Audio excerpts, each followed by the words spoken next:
Muy buenos días, bienvenidos a su canal de tecnología.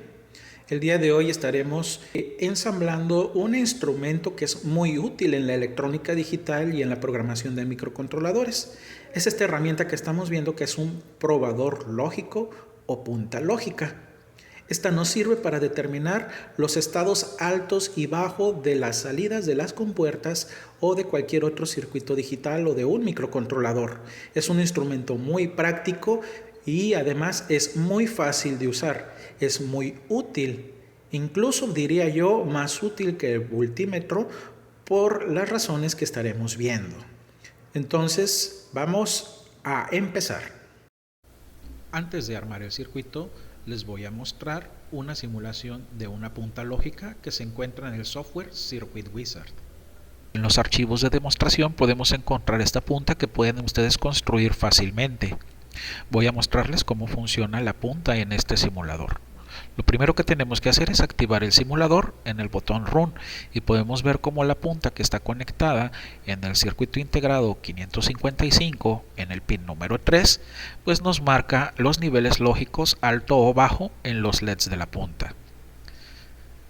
Como ustedes podrán observar, fácilmente podemos ver los niveles lógicos alto y bajo. De esta manera sabremos si el circuito está funcionando correctamente y si está generando los pulsos que debemos utilizar en nuestro circuito. Es un ejemplo muy didáctico del funcionamiento de esta punta. Vamos ahora a detener la simulación. En Internet también podremos encontrar muchos diagramas de varios probadores lógicos, algunos con unas funcionalidades diferentes o más avanzadas que el que estamos armando ahora. Todos ellos sirven con el mismo propósito, determinar cuál es el nivel alto y bajo en un circuito digital. Esa es su función principal. Así que ustedes pueden elegir alguno de esos circuitos y construirlo. Hay una gran variedad de circuitos, o también lo pueden comprar ya hecho de forma profesional como el que vimos al principio del video. Aquí tenemos nuestro probador lógico que ensamblaremos el día de hoy. Este es de la marca Imori Kits, que se vende aquí en México. Lo primero que tenemos que hacer, como ya lo vimos en el video pasado, es comprobar que todos los componentes vienen completos y relacionarlos con el dibujo y el diagrama esquemático que viene en el interior. Vamos entonces a revisar que todo esté completo. Abriremos nuestro kit para revisar los componentes.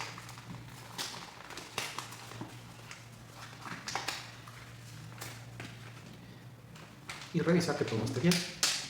Viene perfectamente empacado.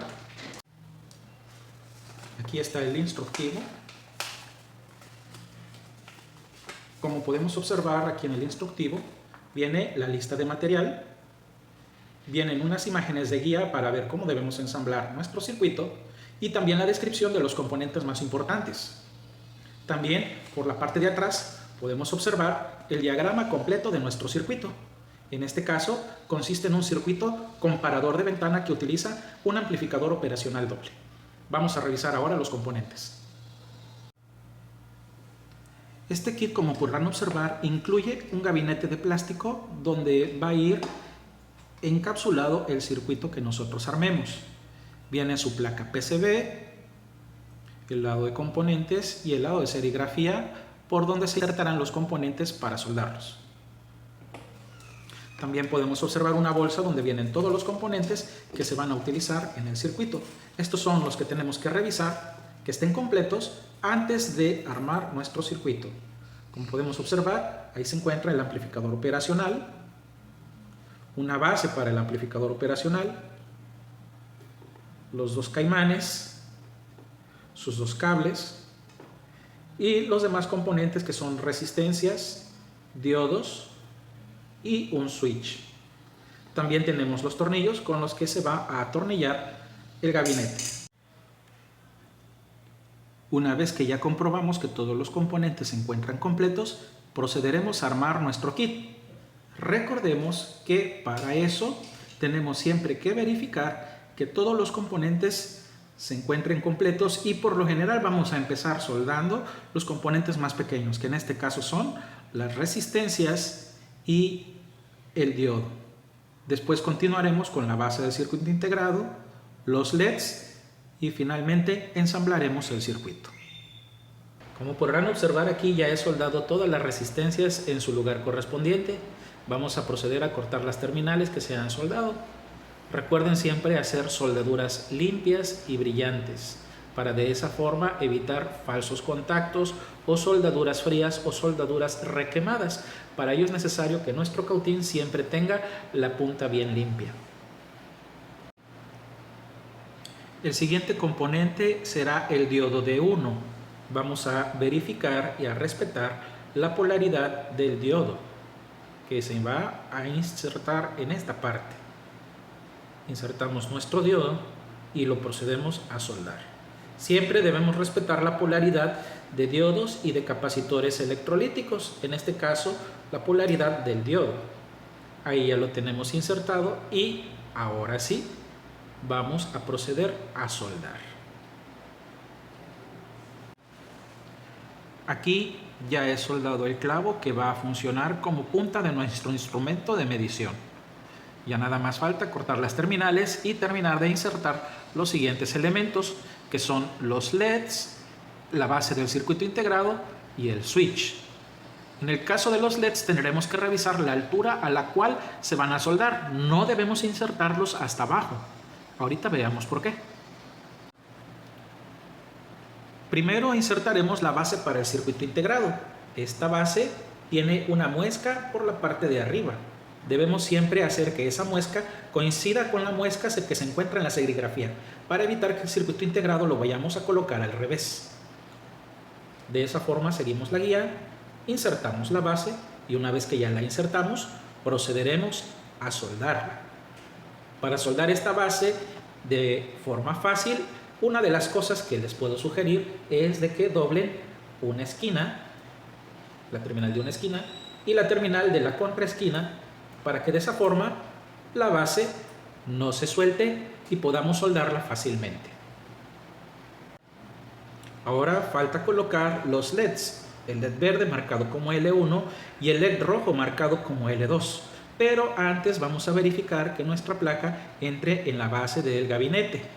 Como podemos observar, la placa va a quedar aquí y tiene que centrarse y va a entrar un poquito a presión. Después se tiene que atornillar, para ello hay un tornillo que deberemos utilizar para atornillar la placa PCB al gabinete. Una vez que ya vemos dónde va nuestra placa ubicada, ahora sí tendremos que verificar la altura a la cual van a quedar soldados los LEDs dentro de la placa. ¿Por qué?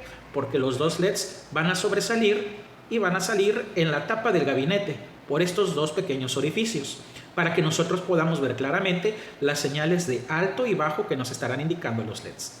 El otro orificio que aparece acá, también ahí vamos a colocar el interruptor o switch que nos permitirá verificar los niveles alto o bajo. Es donde va entonces el switch de presión, marcado ahí también como PB. Entonces vamos a verificar la altura para soldar los LEDs a la altura adecuada. Una vez que ya medimos la altura a la cual van a quedar soldados los LEDs, entonces ahora sí procedemos a soldarlos. Y aquí podemos observar que los LEDs se ven claramente y sobresalen por la cubierta superior del gabinete. Podemos observar que la altura es de aproximadamente 1 centímetro y ahí podemos ver claramente cómo los LEDs sí van a sobresalir de la cubierta superior. Ahí ya los he soldado y han quedado de esta forma. Las terminales se ven un poco chuecas de los componentes, pero así vienen dobladas de fábrica. Lo importante es que no se toquen entre ellas y que no entren forzados los LEDs. Ahora sí, ya solo nos resta soldar los cables de la placa PCB hacia los caimanes y insertar el circuito integrado. Una vez que ya hemos soldado nuestros caimanes y los cables correspondientes, pues ahora sí procedemos a acomodar las capuchas de los caimanes y finalmente procedemos entonces a ensamblar nuestra plaquita. Por cierto, nos falta todavía introducir el circuito integrado. Recordemos que se debe respetar la muesca, la posición de la muesca en el circuito integrado para colocarlo correctamente en la base. Colocamos nuestro circuito integrado con mucho cuidado, vigilamos de que las patitas coincidan correctamente y ahora sí, podemos observar claramente que la muesca coincide, la muesca de arriba coincide con la muesca de la base y con la figura de la serigrafía de la placa.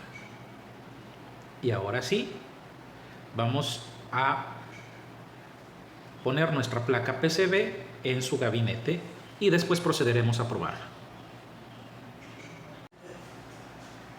Finalmente así ha quedado ensamblada nuestra punta y ahora sí vamos a proceder a probar.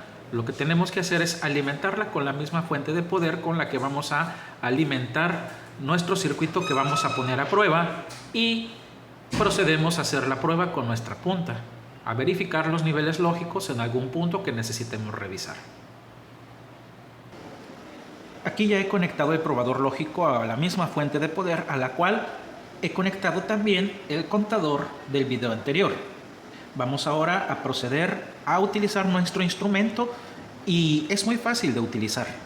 Aquí tenemos un botón que debemos activar cada vez que toquemos alguna parte del circuito con la punta de prueba. Vamos a verificar, por ejemplo, los niveles lógicos de la fuente de poder. Vamos a poner la punta y podemos observar que enciende el LED rojo en el positivo y cuando la ponemos en 0 volts, enciende el LED verde indicándonos nivel bajo. Ahora bien, vamos a colocar la punta, por ejemplo, acá donde está el pin 3 del 555 para observar los pulsos. Y ahí podemos observar los pulsos del 555. Ahora vamos a observar los pulsos de salida de una de las salidas del contador 4017.